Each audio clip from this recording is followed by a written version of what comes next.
जय जय श्री राधे, जय जय श्री कृष्णा। मित्रों, मैं पंडित महेश पाड़ा श्री राम वृंदावन से, हमारा यूट्यूब का चैनल ज्योतिष सेवा वृंदावन, उसी चैनल के माध्यम से मैं अपने सभी प्रिय दर्शकों का स्वागत करता हूं, सबका अभिनंदन करता हूं। जो दर्शक हमसे नहीं जुड़ रहे हैं उनसे मेरा निवेदन है कि सबसे पहले हमारे चैनल को सब्सक्राइब करके लाइक करें और शेयर करें। आज का विचार, अच्छा स्वभाव वो खूबी है जो सदा के लिए सभी का प्रिय बना देता है। कितना भी किसी से दूर हो, पर अच्छे स्वभाव के कारण आप किसी न किसी पल यादों में आ ही जाते हैं। इसलिए स्वभाव ही इंसान की अपनी कमाई हुई सबसे बड़ी दौलत है। राधे ही राधे। मित्रों, आज की बात करते हैं तुला लगन वालों के लिए कि केतु का गोचर कन्या राशि में हो रहा है 30 अक्टूबर 2023 को। तो तुला लगन वालों के ऊपर या तुला राशि वालों के ऊपर उनका क्या प्रभाव होगा, ये वीडियो लगन के हिसाब से बना रहे हैं। आप इसको लगन के अकॉर्डिंग देखें तो बढ़िया है।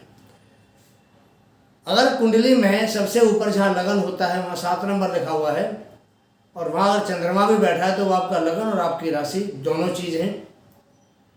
आप दोनों के से देख सकते हैं, कोई दिक्कत नहीं। बाकी ये लगन से हम ज़्यादा वीडियो बना रहे हैं, लगन से ही आप देखें तो ज़्यादा बेहतर होगा। तुला लगन वालों के लिए केतु देव का गोचर कन्या राशि यानी 12th हाउस 12वें घर में हो रहा है, क्योंकि राहु केतु हमेशा उल्टे चलते हैं। अभी केतु का गोचर तुला राशि में था पिछले 1.5 साल से, 18 महीने से वहाँ गोचर कर रहे थे। अभी केतु देवता अगले 18 महीने के लिए तुला राशि से 12वें घर यानी कन्या राशि में गोचर करने जा रहे हैं। राहु जो आपके सप्तम भाव में मेष राशि में गोचर कर रहे थे, वो 18 महीने के लिए यानी 1.5 साल के लिए वो आपके छठे भाव यानी मीन राशि में गोचर करने जा रहे हैं। तो ये ग्रहों का जो गोचर होता है राहु और केतु का उल्टी चाल से होता है हमेशा। ये हमेशा बकरी चलते हैं और ये 30 डिग्री से शुरू होती है। इनकी जो गोचर की शुरुआत है वो 30 डिग्री से होती है और 1 डिग्री पर ख़त्म होके दूसरी राशि में, पिछली राशि में चले जाते हैं। तुला लगन वालों के लिए गोचर 12वें घर में हो रहा है। हमारे शास्त्र ये कहते हैं कि 12वां घर मोक्ष का घर होता है, मोक्ष दिलाता है। पर हमेशा ऐसा होता नहीं है, सबको मोक्ष नहीं मिलता है। लेकिन 12वें घर को अगर केतु बैठा तो मोक्षदायक कहा जाता है।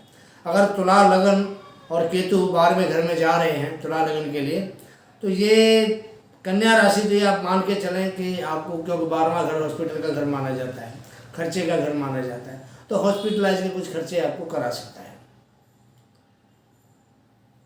चक्कर आपके लग सकते हैं, साल में 1, 2, 4 बार चक्कर भी लग सकते हैं। तो केतु यहाँ आपको यही हालत बनाएगा। आपको अपने स्वास्थ्य के प्रति थोड़ा सतर्क रहना पड़ेगा, नहीं तो आपको अस्पताल के चक्कर काटने पड़ सकते हैं, डॉक्टर के पास जाना पड़ेगा। अगर आप डॉक्टर हैं तो ये आपके लिए, आपके व्यापार के लिए, आपके बिजनेस के लिए, आपके प्रोफेशन के लिए बहुत ही अच्छा समय रहने वाला है। क्योंकि केतु 12वें घर में हॉस्पिटल शो करता है, तो जो डॉक्टर है वो बार बार हॉस्पिटल जाएंगे तो उनका काम बढ़ेगा, उनकी इनकम बढ़ेगी। तो डॉक्टरों का जो प्रोफेशन है या जो मेडिकल लाइन से संबंध रखते हैं या जो स्पेशे से जुड़े हुए लोग हैं डॉक्टरी लाइन से, उन सब के लिए बहुत बढ़िया केतु का ये गोचर रहने वाला है।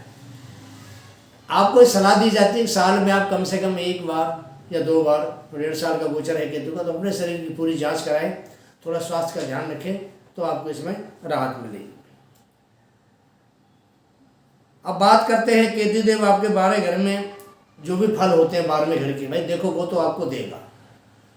आप ये मत सोचना केतु का कन्या राशि में बैठ गया, कन्या राशि का मित्र है तो कुछ ना दे। 12वें घर के फल देगा। यहाँ कुछ आपको लाभ भी हो सकता है, कुछ हानि भी हो सकती है, प्लस माइनस दोनों तरह के आपको परिणाम देगा और कुछ साइड इफेक्ट भी आपको दे सकता है। अच्छे के साथ कुछ साइड इफेक्ट भी आपको देगा। कमी हर इंसान में होती है, ऐसा कोई इंसान नहीं जिसके अंदर कमी ना हो। आप भी अपने अंदर की कमी को ढूंढें और उसका प्रायश्चित करने का या उसका निवारण करने का आप कोशिश करें, यही आपके लिए बहुत अच्छा रहेगा इन आने वाले 18 महीनों में। तुला लगन वाले आने वाले 1.5 साल अपनी सेहत का पूरा ध्यान रखें। क्यों कि केतु 12वें भाव में बैठा है तो उसकी दृष्टि अष्टम भाव पे है, जो सेहत के लिए थोड़ी लाभदायक नहीं कह सकते। तुला लगन के लिए 12वां केतु ज़्यादातर अच्छा माना जाता है। केतु को 12वें भाव में कारक माना जाता है मोक्ष का। ये ध्यान देने वाली बात है कि केतु को 12वें घर में मोक्ष का कारक माना जाता है, तो इसलिए ज़्यादातर लोग इसको अच्छा मानते हैं। आप किसी आध्यात्मिक संस्था से भी इस समय जोड़ सकते हैं, तो केतु धर्म का कारक होता है ये। और आप आध्यात्मिक ज्ञान भी प्राप्त करने की कोशिश भी कर सकते हैं और आपको ज्ञान प्राप्त भी हो सकता है, आपको मिलेगा भी। तो तुला राशि में जब तक केतु का गोचर था, पीछे तुला राशि में केतु का गोचर रहा है, तब तक आप थोड़ा परेशान थे, दिमागी तौर पर परेशान थे आप एकांत प्रिय हो गए थे, आपको कोई अच्छा नहीं लगता था, आपका अलगाव भाव हो गया था वहाँ से, समाज से, परिवार से, सबसे। तो कई काम भी आपने छोड़ दिए थे, गलत रास्ते पर आप जा चुके थे पिछले 18 महीनों में। आवा केतु ने आपके साथ बढ़िया प्रभाव नहीं दिया, वहाँ से आप इस समय निकल आएंगे। जो प्रभाव गलत था या आप गलत रास्ते में चले गए थे, एकांत प्रिय हो गए थे, अब उससे आप निकल आएंगे। अगर आप आध्यात्म से जुड़ेंगे तो आपका जो मानसिक संतुलन है वो ठीक रहेगा। किसी धर्म गुरु का सानिध्य आपको प्राप्त होगा, धर्म में आपकी रुचि बढ़ेगी। धार्मिक यात्रा है वो देश हो या विदेश हो, छोटी यात्रा बड़ी यात्रा आपकी यात्रा अवश्य होंगी। खर्चे तो बढ़ेंगे आपके, क्योंकि केतु खर्चे का कारक भाव में बैठा तो खर्चे तो बढ़ाएगा। छठे भाव पर और चतुर्थ भाव पर केतु की दृष्टि है। अब चतुर्थ भाव हमारे सुख साधन का होता है और जो छठा भाव है हमारे दुश्मनों का, रोग का, कर्जे का, इसका भाव होता है। तो इस समय आपके लिए सबसे बढ़िया सलाह हम ये दे रहे हैं कि 1.5 साल के अंदर आप कहीं से कर्जा लेकर के कहीं पैसा इन्वेस्ट ना करें, किसी प्रॉपर्टी में, किसी बिजनेस में या किसी व्यापार में या किसी ऐसी चीज़ के लिए जो आपके लिए बहुत ज़रूरी है। कर्जा लेके इन्वेस्ट ना करें। अगर आपके पास पैसे हैं तो वो आप काम करिए। कर्जा आपने अगर ले लिया, एक बार लोन ले लिया आपने किसी बैंक से या किसी महाजन से या ब्याज पे पैसा ले लिया, तो आपको उसको चुकाने में बहुत दिक्कत महसूस होगी। ये आप ध्यान रखना, क्योंकि केतु यहाँ आपको इस मामले में थोड़ा बढ़िया प्रभाव नहीं देगा। छठे भाव में राहु बैठा हुआ है, हालांकि राहु दुश्मनों से आपको मुक्ति दिलाएगा, लेकिन केतु की दृष्टि जब राहु पर पड़ती है तो कहीं ना कहीं आपको कर्जे की जाल में फंसा सकता है। इसलिए बाहर से कर्जा लेके, लोन लेके आप कहीं इन्वेस्ट ना करें। नौकरी में आपको तरक्की देगा।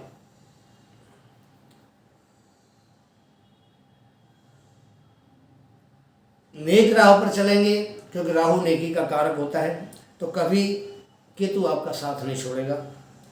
केतु धर्म की ध्वजा है, आप ध्वजा का सम्मान करेंगे तो धर्म आपकी रक्षा करेगा। आपका जीवन अनमोल है, उसका आप सदुपयोग करें। केतु का 12वां गोचर आपके लिए शुभ और लाभदायक रहेगा। केतु की दृष्टि अष्टम भाव पर होने से आपको थोड़ा सेहत के लिए दिक्कत दे सकता है, तो थोड़ा सा अपने बारे में आप चिंतित रहें। और गणेश जी की पूजा इस समय आपके लिए बहुत ज़्यादा जरूरी है। श्लोक बताते हैं, गजाननम भूत गणाधिसेवितम कपित जम्बू फल चार भक्षणम उमासुतम शोक विनाशकारकम नमामि विघ्नेश्वर पाद पंकज। कम से कम अगर एक माला आप नहीं कर सकते तो 11 बार, अब ये जो श्लोक मैंने आपको बताया है, इसका आप रोजाना गणेश जी का नाम लेके अभ्यास करें, अध्ययन करें, तो गणेश जी महाराज की कृपा से आपके सारे दुख दूर होंगे और केतु आपके लिए अच्छा फल देने वाला बनेगा। तो मित्रों, ये था तुला लग्न के लिए केतु का गोचर। आपको कैसा लगता है प्रोग्राम, अपनी राय दें। अगला प्रोग्राम लेके आपके सामने शीघ्र हाजिर होंगे, तब तक के लिए आगे दीजिए। जय जय श्री राधे, जय जय श्री कृष्ण।